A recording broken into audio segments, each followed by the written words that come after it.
রাজনীতির মাঠে জনগণ যে লড়াইটা দেখবে ভেবেছিল, সেই লড়াইটা কিন্তু কেটে অন্যদিকে চলে গেল।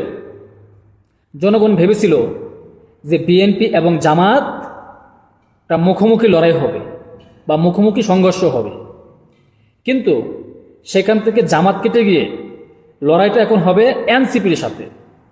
বিএনপি বনাম এনসিপি, হ্যাঁ নামটা খুব সুন্দর মানাইছে, বিএনপি এনসিপি।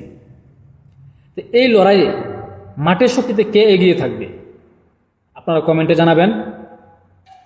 আমি মনে করি বিএনপি একটা বৃহত্তর দল, একটা রাজনৈতিক শক্তি আছে, প্রভাব আছে, তো তারা মাঠের শক্তিতে এগিয়ে থাকবে। কিন্তু এনসিপির কাছে আছে কি প্রশাসন।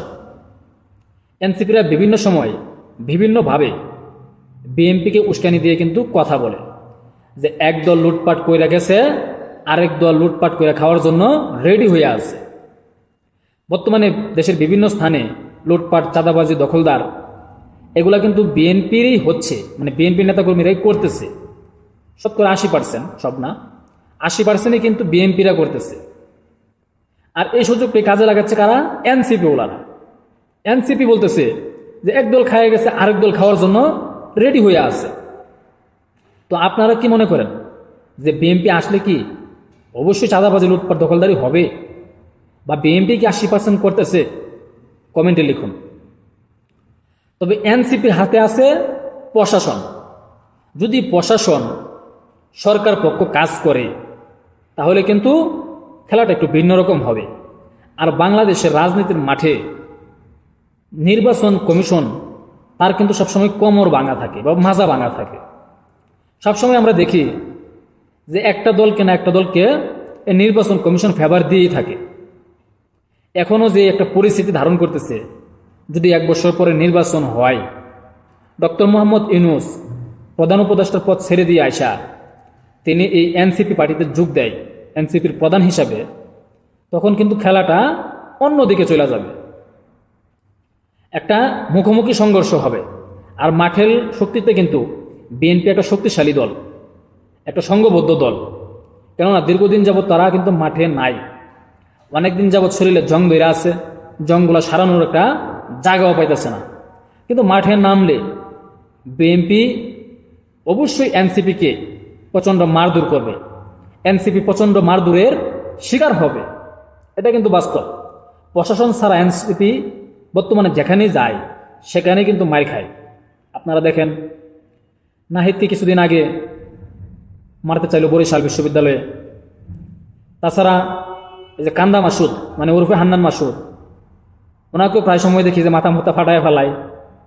তো দেখা যাক এই পরিস্থিতিতে এই বিএনপি এবং এনসিপি যে খেলাটা হয়, খেলার ফলাফল কি আছে। তবে আমি মনে করি নির্বাচন হলে বিএনপি ক্ষমতায় আসবে, একটা বড় রাজনৈতিক দল। এটা তো সবাই জানে যে আগামী দিনে বিএনপি আসবে। আর এই কারণে এই এনসিপি ওলারা কিন্তু চায় না যে নির্বাচন তাড়াতাড়ি হোক, আরো 2-4 বছর যাক, তারা মাঠের শক্তি মানে সম্পন্ন করুক। জামাতও চায়, জামাতও কিন্তু এই এনসিপি ওলাদের একটা বি টিম হিসেবে কাজ করতেছে। আর বিভিন্ন তো সবসময় বলে যে একদল খাইছে, আরেক দল খাওয়ার জন্য রেডি হয়ে আছে। তো এককভাবেও যদি নির্বাচন হয় তাহলে খেলা হবে কার সাথে? বিএনপি বনাম এনসিপি। তো বিএনপি বনাম এনসিপি যে খেলাটা হবে এটা কিন্তু আমরা বুঝতে পারতেছি। বিএনপি এক সময় বলতেছে যে বাপ ডাইকা নির্বাচন দিতে হবে, আবার কেউ কেউ বলতেছে যে নির্বাচন আদায় করে নেওয়া হবে। তো এদের যে ভাষা প্রক্রিয়া, যে প্রস্তুতি, অবশ্যই এনসিপি ওলারা কিন্তু মাঠের শক্তিতে পারবে না, তারা মার খাবে। প্রশাসন ছাড়া যেখানেই যাবে এনসিপি ওলারা কিন্তু মার খাবে। তো দেখা যাক এই এনসিপি এবং বিএনপি কেমন সংঘর্ষ হয় আর লড়াইকে এগিয়ে থাকে। যদি মনে করেন যে ভিডিওটি গুরুত্বপূর্ণ তাহলে একটি শেয়ার, আপনাদের একটি শেয়ারের কারণে আমাদের কণ্ঠ পৌঁছে যাবে আরও অনেকের কাছে। লাইক করুন, কমেন্ট করুন, সাবস্ক্রাইব করে পাশে থাকুন। আসসালামু আলাইকুম।